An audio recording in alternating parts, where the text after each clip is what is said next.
मक्खन लाल पकौड़े बेचता था। वो माथे पर पकौड़े का ढेर लेकर रास्तों में घूमता था।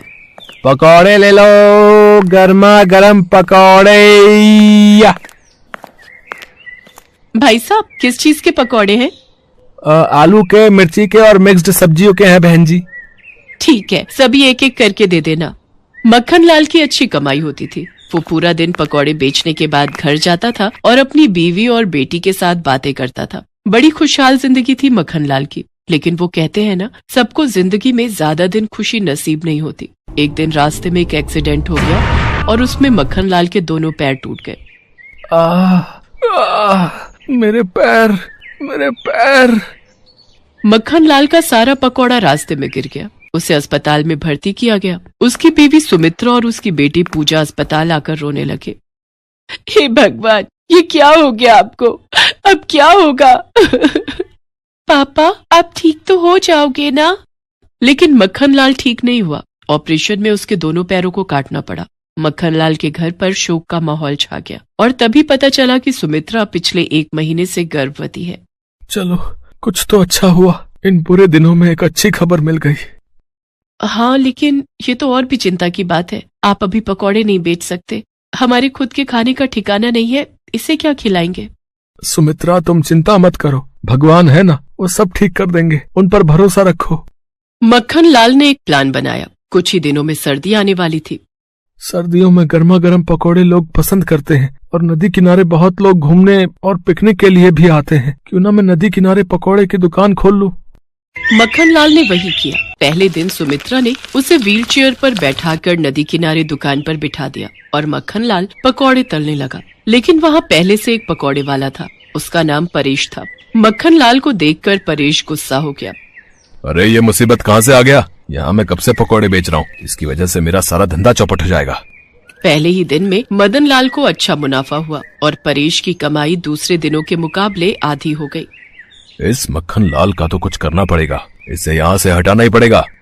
मक्खन लाल बहुत खुश था। दोनों पैर खोने के बावजूद वो अच्छा पैसा कमा रहा था। लेकिन दूसरी ओर उसके खिलाफ साजिश रचाई जा रही थी। परेश बाजार से चूहे मारने की दवाई खरीद कर लाया। दूसरे दिन मक्खन लाल दुकान पर आया।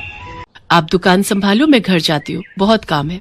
सुमित्रा के जाने के कुछ देर बाद मक्खन लाल को पानी की जरूरत पड़ी। उसके पास 2 बोतल पानी थे, लेकिन वो उसे मिल नहीं रहे थे। अरे, पानी की बोतल तो यहीं पर थी, कहाँ गई? असल में परेश ने पानी का बोतल छुपा लिया था ताकि मक्खन लाल को थोड़ी दूर पानी लाने जाना पड़ा और वही हुआ। मक्खन लाल बहुत मुश्किल से व्हीलचेयर में बैठकर पानी लाने गया और परेश को मौका मिल गया। परेश ने तुरंत सब्जियों में चूहे मारने की दवा मिला दी। मक्खन लाल ने उन्हीं सब्जियों से पकौड़े बनाकर जब लोगों को खिलाया तब सारे लोग बीमार पड़ गए। अरे, मुझे ये कैसा अजीब सा कैसा हो रहा। मुझे भी भैया, पकौड़े खाने के बाद ऐसा लग रहा है जैसे शरीर के अंदर आग से जल रही है। ऐसे ही धीरे धीरे सभी बीमार पड़ गए और सभी ने उल्टियां करनी शुरू कर दी। मक्खन लाल को कुछ समझ नहीं आया। अरे, ये क्या हो रहा है? ऐसा तो नहीं होना चाहिए था। तभी परेश वहाँ पर आया और मक्खन लाल के खिलाफ सभी को भड़काना शुरू कर दिया। ये मक्खन लाल, इसी ने कुछ मिलाया है अपने पकौड़ों में, वरना पकौड़े तो मैं भी बेचता हूँ। भला किसी को कुछ होता है क्या? सभी ने मक्खन लाल के ऊपर शक करना शुरू किया। पुलिस आई और पुलिस ने मक्खन लाल को गिरफ्तार कर लिया। गर्भवती सुमित्रा पुलिस स्टेशन जाकर रोने लगी। मेरे पति को छोड़ दीजिए, मेरे पति ने कुछ नहीं किया। अरे, तेरे पति ने पकौड़े में चूहे मारने की दवा मिलाई है, हम उसे नहीं छोड़ सकते। जेल के अंदर से मक्खन लाल ने रोते हुए कहा। सुमित्रा, तू मेरी चिंता मत कर, अब सब कुछ तेरे ऊपर है, तुझे ही सब कुछ संभालना होगा। सुमित्रा घर लौट गई। पूजा भी बहुत रोई, लेकिन थोड़ी देर बाद उन दोनों को समझ आ गया कि ऐसे रोने से कुछ भी नहीं होगा, कुछ तो करना पड़ेगा। अगले दिन सुमित्रा नदी किनारे चली गई। साथ में पूजा भी गई। आइए आइए, हमारे पकौड़े खाइए, आइए आइए। लेकिन किसी ने उन लोगों से पकौड़े खरीद कर नहीं खाए। अरे, आजकल किसी पर भरोसा नहीं कर सकते। उससे अच्छा परेश है, इतने दिनों से यहाँ पर पकौड़े बेच रहा है। मैं तो उसी के पकौड़े खाऊंगा। सुमित्रा से किसी ने पकौड़े नहीं खरीदे। सुमित्रा का बहुत नुकसान हो गया। वो घर लौट गई और बहुत चिंता में पड़ गई। अब क्या होगा? घर कैसे चलेगा? हम खाएंगे क्या? उनको जेल से छुड़ाएंगे कैसे? घर पर खाना खत्म हो गया था। चावल का एक दाना भी नहीं था। सिर्फ एक ओरियो बिस्किट का पैकेट पड़ा हुआ था। माँ, आज हम बिस्किट खा के ही सो जाते हैं। पूजा बिस्किट खाने लगी। पास ही में पकौड़े बनाने के लिए बेसन घोल कर रखा था। पूजा के हाथों से एक ओरियो बिस्किट उस बेसन में गिर गया। सत्यानाश, पहले ही इतने कम बिस्किट हैं, ऊपर से एक तो बेसन में ही गिर गया। अब गिर ही गया है तो इसका पकौड़ा ही बना लेते हैं।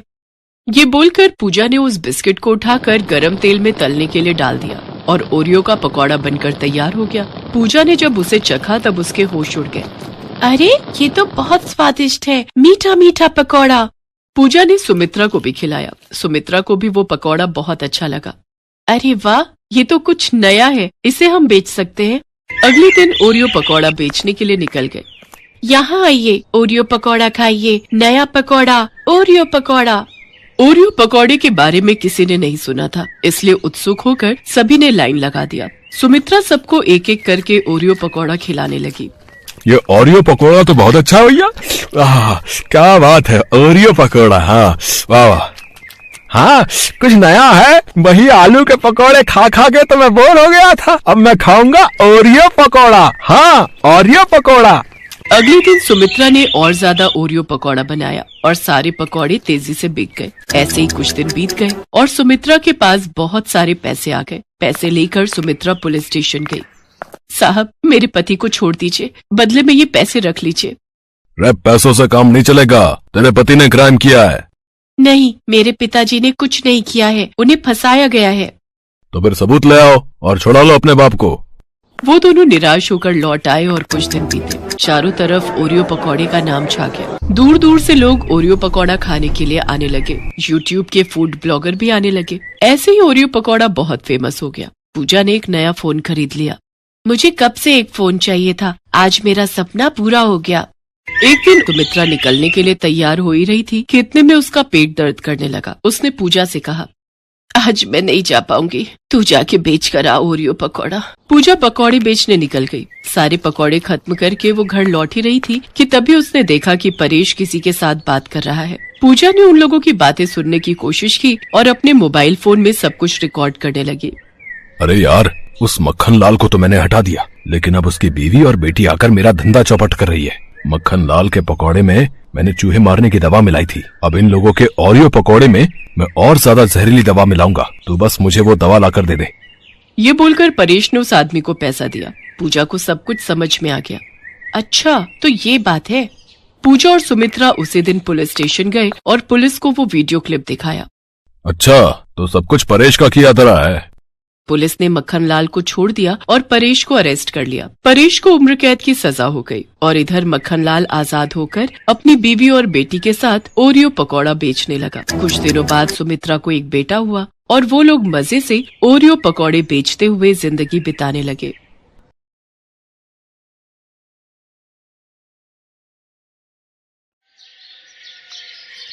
ये कहानी है जग्गी पकौड़े वाले की। जग्गी की पत्नी सीमा और जग्गी दोनों मिलकर पकौड़े बेचा करते हैं। जग्गी के पकौड़े लोगों के बीच काफी प्रसिद्ध हैं। जो एक बार उसकी दुकान में आता है वो बार बार आना चाहता है। पकौड़े खा लो, पकौड़े, गर्मा गर्म पकौड़े, प्याज के पकौड़े, आलू के पकौड़े, मिर्ची के पकौड़े। एक बार खाओगे बार बार आओगे। राजू और उसके दोस्त दिनकर को आज पकौड़े खाने का मन हुआ तो वे नुक्कड़ के पकौड़ों की सबसे फेमस दुकान यानी जग्गी पकौड़े वाले की दुकान की ओर बढ़ चले। आज सही समय पर निकले हम दोनों, नहीं तो जब तक जग्गी की दुकान पर पहुंचते थे उसकी दुकान के सारे पकौड़े खत्म हो जाते थे। आज तो जमकर पकौड़े खाऊंगा। जग्गी के मिर्च वाले पकौड़े तो इतने स्वादिष्ट होते हैं भाई कि क्या बताऊं यार। एक बार मेरी बीवी मुझसे नाराज चल रही थी, उस रोज मैं उसके लिए जग्गी के पकौड़े ले आया। अरे राजू भाई, क्या बताऊं, एक वो दिन है और आज का दिन है। मेरी बीवी मेरे से ऊंची आवाज में बात तक नहीं करती। नाराज होना तो छोड़ ही दो। राजू और दिनकर बातें करते हुए जग्गी की दुकान के बिल्कुल नजदीक पहुंच गए थे। तभी उन्हें दूर से जग्गी की दुकान पर भारी भीड़ दिखाई दी। अरे दिनकर भाई, कहीं आज भी हम लोग लेट तो नहीं हो गए? देख रहे हो जग्गी की दुकान के बाहर लोगों की भीड़। दिनकर दुकान की ओर देखता है, लेकिन एक बात उसे अजीब सी लगती है। उसने देखा कि दुकान के बाहर जितने लोग थे लगभग सभी के हाथ में डंडे थे, कुछ ने पत्थर भी उठा रखे थे। अरे राजू भाई, भीड़ तो दिख रही है, लेकिन भीड़ में लोगों ने डंडे और पत्थर क्यों उठा रखे हैं? कहीं कोई गड़बड़ है क्या? उन्हें कुछ समझ आता उससे पहले लोगों के जोर जोर से चिल्लाने की आवाज आने लगी और सभी गुस्से में कह रहे थे, मारो मारो मारो इसे, छोड़ना नहीं है, मार इसको, मार। उसके बाद दिनकर और राजू ने देखा कि वहाँ खड़ी भीड़ जग्गी को दुकान से खींचकर बाहर निकाल रही है। बाहर निकल, आज हम तुम्हें तुम्हारी हरकतों की वो सजा देंगे कि तू जिंदगी भर याद रखेगा। ये कहकर भीड़ में खड़े एक आदमी ने डंडे का जोर का प्रहार जग्गी पर किया। जग्गी दर्द से कराहने लगा। उसके बाद तो कई लोग डंडे से उसे मारने लगे। उसके सिर से खून निकलने लगा। वो लोगों के आगे हाथ जोड़कर माफी मांगने लगा। छोड़ दीजिए मुझे। तुम्हें छोड़ दूं? हैं? तुम्हारे जैसे बेशर्म पकौड़े वाले को छोड़ना मतलब तुम्हें गलत काम करने की छूट देना। ये कहकर भीड़ में से ही एक आदमी ने अपने हाथ में लिया पत्थर उठाया और उसकी ओर तान दिया। ये देखकर जग्गी दुकान से निकलकर तेजी से भागने लगा। ये लोग तो मेरी जान ही ले लेंगे। मुझे किसी भी तरह यहाँ से निकलना होगा। जग्गी आगे आगे भाग रहा था और गुस्साई भीड़ उसके पीछे। राजू और दिनकर को अभी भी समझ नहीं आ रहा था कि आखिर ऐसा क्या हो गया कि लोग जग्गी के पीछे पड़े हैं। लोग उसे बेशर्म पकौड़े वाला क्यों कह रहे हैं? लोगों के इस तरह जग्गी पर भड़कने का कारण समझने के लिए कुछ समय पीछे जाना पड़ेगा। 410, 430, 490, 500, आज की कमाई 500। अगर इसी तरह कमाई होती रही तो तेरे लिए चांदी की पायल बनवा दूंगा। अजी मुझे पायल वायल नहीं चाहिए। क्यों, क्या हुआ? हमेशा तो गहने की रट लगाए रहती है। हाँ गहने मुझे चाहिए, लेकिन ईमानदारी के पैसे से। अरे तो मैं कौन सा स्मगलिंग कर रहा हूँ? ईमानदारी से ही तो पैसे कमा रहा हूँ। देखिए जी, ये आपको भी पता है आप कैसे पैसे कमा रहे हैं। पकौड़ों को बनाने के लिए आप क्या करते हैं? अगर किसी को पता लग गया ना तो फिर बवाल हो जाएगा, कोई आपको छोड़ेगा नहीं। अरे तू चुपचाप रह, फालतू की बड़बड़ मत कर। मुझे जैसे बेचना है पकौड़े मैं वैसे ही बेचूंगा। जग्गी बहुत ही बेशर्म इंसान था। वो पकौड़े तो बेचता था लेकिन बहुत ही गंदे तरीके से। वो पकौड़े के गोलों को पहले अपने गंदे बगल के तले दबाता और फिर पकौड़ियां तलता। उसे ये सब करने में बहुत मजा आता था। ये हो गए पकौड़े के गोले तैयार। अब इसे दबाता हूँ अपने गंदे बदबूदार बगल के तले। ये लो, ये दब गया। अब इसे डालता हूँ कढ़ाई में। ये कहकर उसने पकौड़ों को कढ़ाई में डाला। कढ़ाई से निकलने के बाद उसने पकौड़ों की ओर गौर से देखा और मन ही मन मुस्कुराते हुए बोला, ये लो, ये हो गए मेरे असली पकौड़े तैयार। सीमा मुझे और बेसन दे, मुझे पकौड़ों के और गोले बनाने हैं। सीमा अपने पति को हर दिन ये गंदी हरकत करते देखती और उसे टोकती, लेकिन वो अपनी बेशर्मी से बाज नहीं आता था। अरे ये तो क्या हर दिन चिक चिक करती रहती है, हैं? क्या करती रहती है? मैं कोई गलत नहीं कर रहा। ये तो किताबों में लिखा है कि पसीने की कमाई का मोल ही अलग है, और मैं तो पसीने की ही तो कमाई कर रहा हूँ। मेरे बगल के, यानी मेरे बगल के पसीने की कमाई। अरे वही तो पकौड़ों में स्वाद भर देते हैं और लोग बार बार हमारी दुकान में आते हैं। ले तू भी खा मेरी पसीने की कमाई के पकौड़े। मुझे नहीं खाने आपके पकौड़े, लेकिन मैं अब भी कह रही हूँ आप ये बेशर्मी छोड़ दीजिए, नहीं तो ये एक दिन आप पर ही भारी पड़ेगी। लेकिन जग्गी पर अपनी बीवी की बातों का कोई प्रभाव नहीं पड़ता। वो अपनी बेशर्मी जारी रखता और अपने ग्राहकों को जो उस पर इतना विश्वास करते थे उन्हें पसीने से सने गंदे पकौड़े देता। समय इसी तरह बीत रहा था और जग्गी की बेशर्मी भी जारी थी। इस बीच सीमा गर्भवती हो गई। सीमा बहुत खुश थी। जग्गी भी ये खबर सुनकर बहुत खुश था। वाह सीमा वाह, देख रही हो भगवान की कृपा कैसे भर भर कर बरस रही है हम पर। हाँ देख रही हूँ, तभी तो आपको कहती हूँ अब तो वो काम छोड़ दीजिए, अब हमारा बच्चा आने वाला है। अरे तो फिर से शुरू हो गई। तुझे क्या दिक्कत है, हैं? क्या दिक्कत है मेरी तरक्की से? कभी कभी तो लगता है कि तुम मेरी सबसे बड़ी दुश्मन है।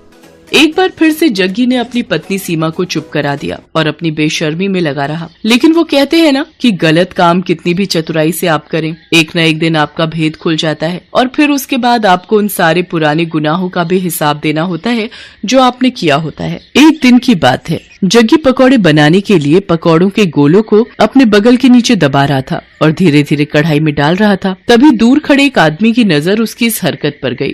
अरे ये पकौड़ी वाला जग्गी क्या कर रहा है भाई? है? अरे छी छी छी छी छी, मुझे तो उल्टी आ रही है इसकी इस हरकत को देखकर। उसने चुपके से जग्गी का वीडियो बना लिया और फिर उसकी दुकान पर गया। ओए जग्गी, तू तो बड़ा बेशर्म है? तुम्हारे ग्राहक तुम पर इतना भरोसा करते हैं और तू उन्हें गंदे पकौड़े खिलाता है? गंदे पकौड़े? ये आप क्या कह रहे हैं भाई?